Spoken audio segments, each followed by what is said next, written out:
किराएदार बेटा। उठ जा नालायक, सुबह के 8 बजने को है। तुझे एग्जाम नहीं देना क्या? थोड़ी देर और सोने दीजिए ना पापा। तू उठता या फिर मैं तेरे ऊपर पानी फेंकूं? रोज गधों की तरह सोता रहता है, पेपर की कोई टेंशन ही नहीं है।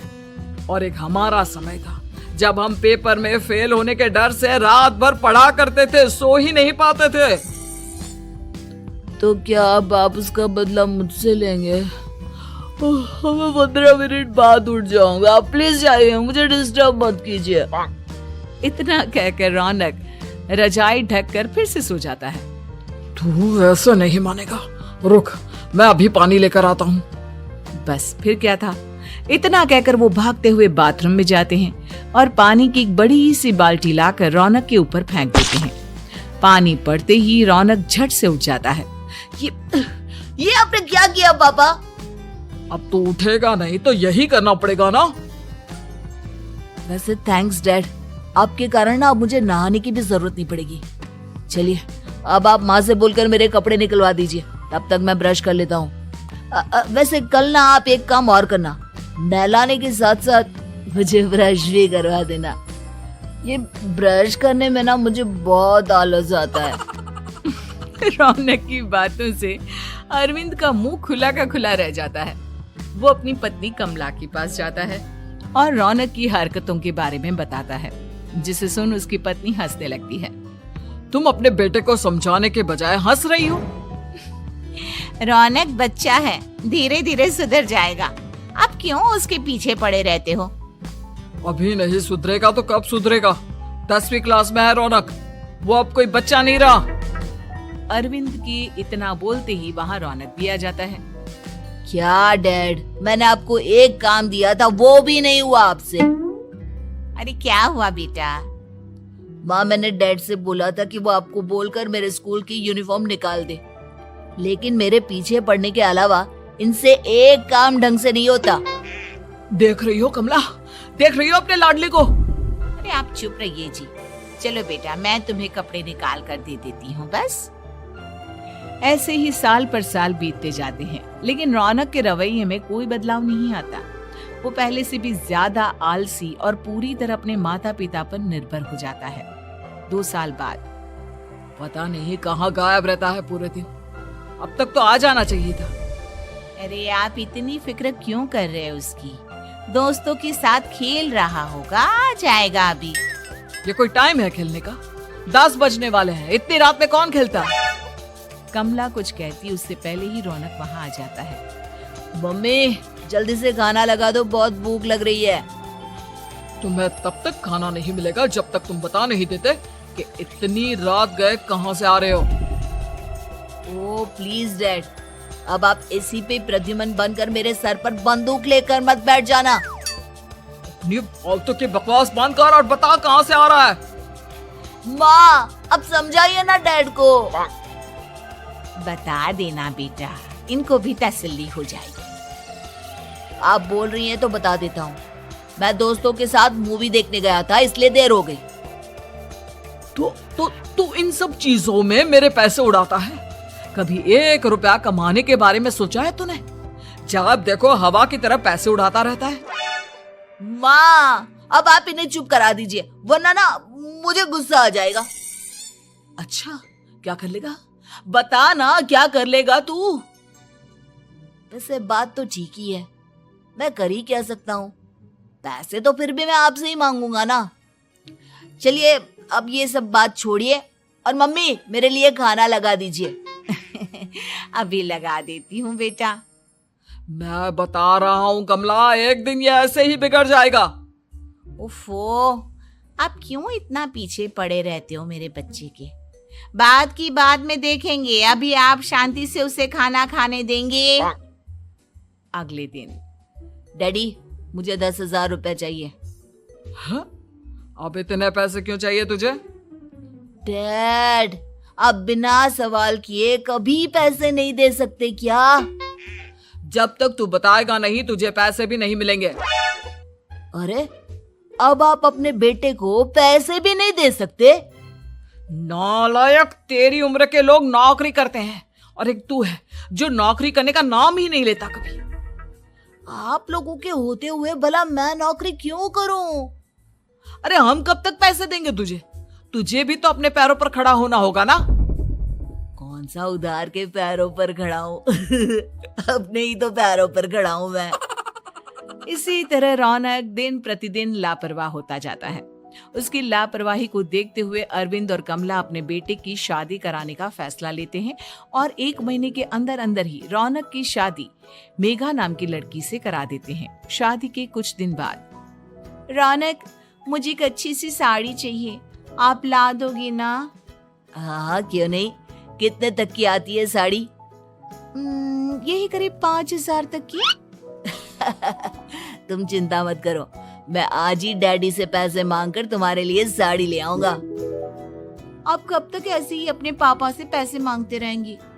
कोई अच्छी सी नौकरी क्यों नहीं कर लेते आप?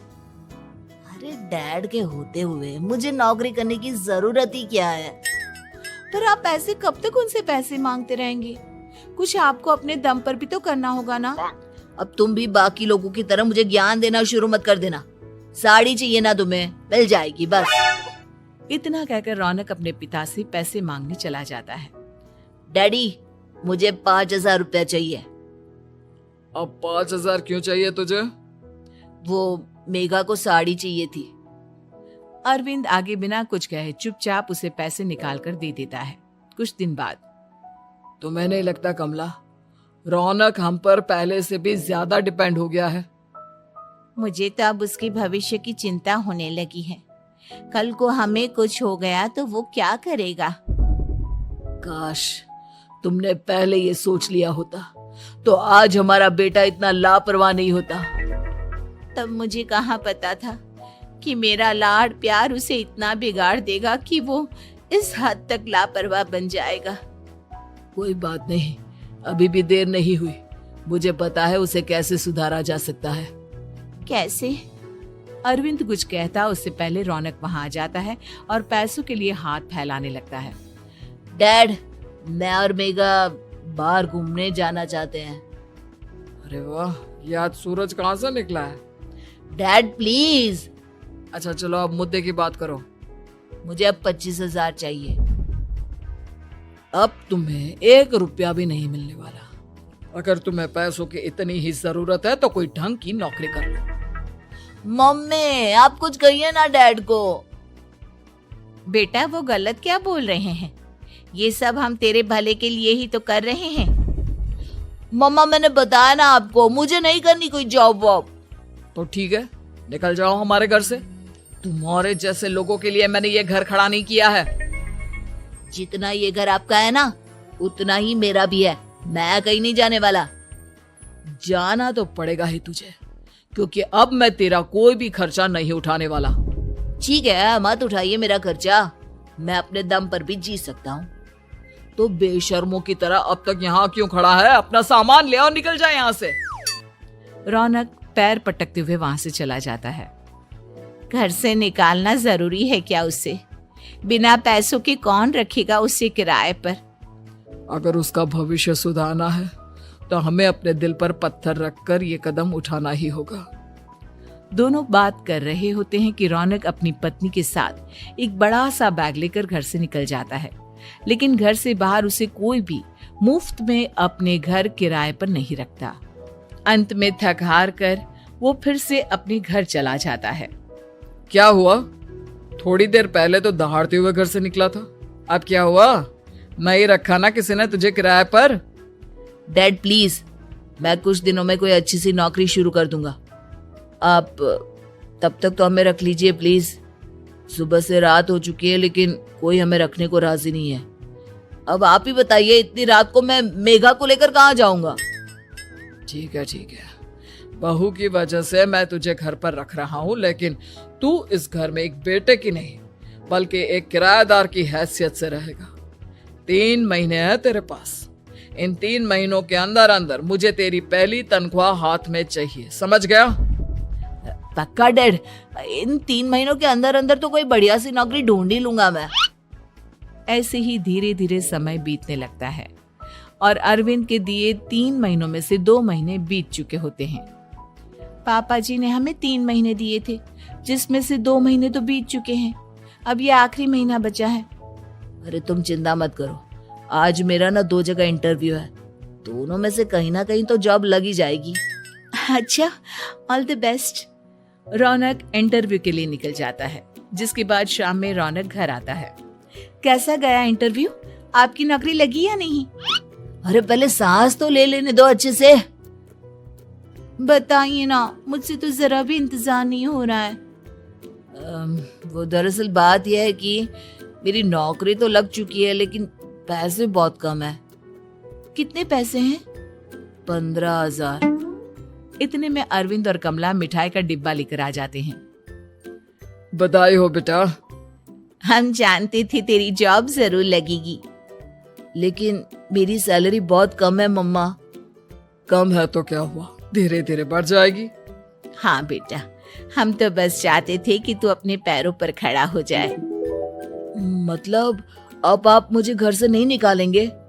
नहीं, ये सब हमने तुझे जिम्मेदार इंसान बनाने के लिए किया था।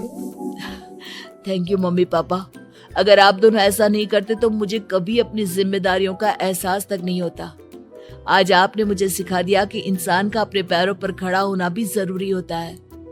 इतना कहकर रौनक झट से अपने माता पिता के गले लग जाता है और अपनी कमाई की पहली तनख्वाह वो अपने माता पिता के हाथ में सौंपता है। इस तरह रौनक एक गैर जिम्मेदार व्यक्ति से एक जिम्मेदार व्यक्ति